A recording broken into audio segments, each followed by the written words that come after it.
The recent imposition of the 30% unilateral tariffs by the US on our exports is a significant policy shift that necessitates a clear and decisive response.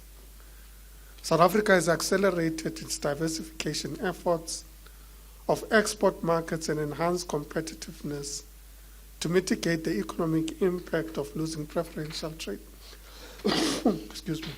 preferential trade access. The diversification is a strategic imperative to ensure better resilience of our economy to economic shocks.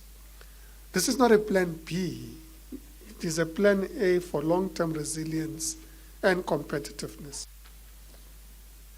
We are committed to strengthening our relationship, particularly under the Africa Continental Free Trade Area, to build regional resilience. We'll continue to work with the FCFTA and other countries as we ensure that we consolidate partnerships, including our European partners, towards enhancing our trade and investment relations in a manner that unlocks sustainable growth and development and entrenches South Africa in new supply chains.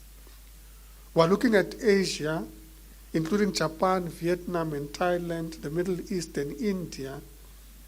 We are pursuing these markets because we see growing demand, existing negotiations, and a positive reception to South African products. This is not just about trade numbers. It is directly linked to job protection. Diversification is about protecting rural livelihoods and sustainable agricultural growth for our people. To achieve this, government is deploying dedicated infrastructure for market expansion, including trade and agricultural attaches, increased export certification capacity, and a concerted effort to align our biosecurity standards with the requirements of these new markets.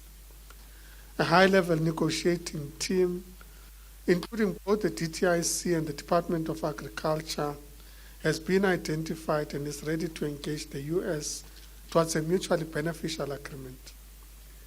Our goal is to demonstrate that South African exports do not pose a threat to US industries and that our trade relationship is in fact complementary. While the US is our third largest trading partner after the EU and China, South Africa is the 43rd export destination for the US and accounts for 0.25% of total US imports and is therefore not a threat to US production. Excuse me. Furthermore, the US market accounts for about 4% of our total agricultural exports, or 9.8 billion rand of our total agricultural exports, an increase of 104% from 2018. Government is going to do everything possible to keep the American market open for our goods.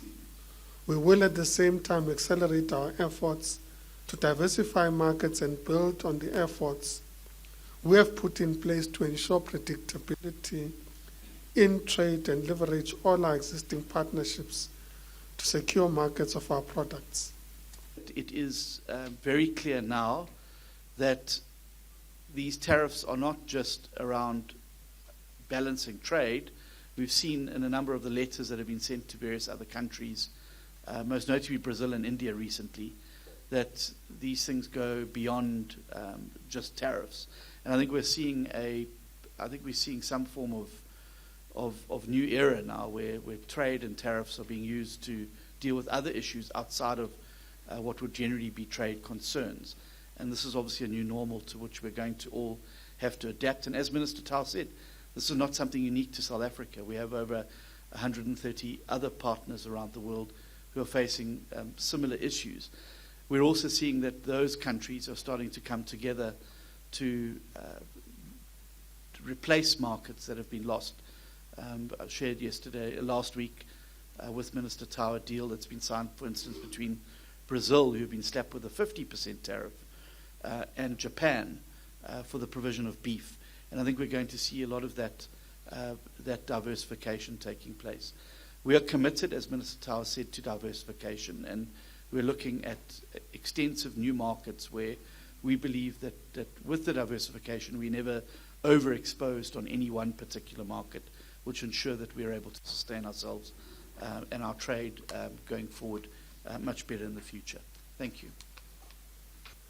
We went to Cabinet last week and got approval of what would constitute the revised offer to the US. Cabinet gave us an approval on which basis we're then able to engage with the United States Trade Representative on Friday through our head of the bilateral trade desk at the trade branch, who had already dispatched to the US, and they met with the USTR on Friday.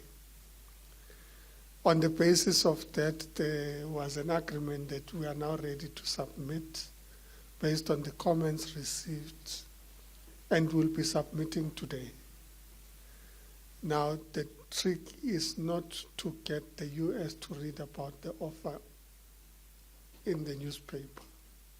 So please excuse me until such time that at least they've received and processed the offer that we have made. But of course, the work has been done, and that's why I took you through the process that we had undertaken. Just want to confirm that will be tariff-free.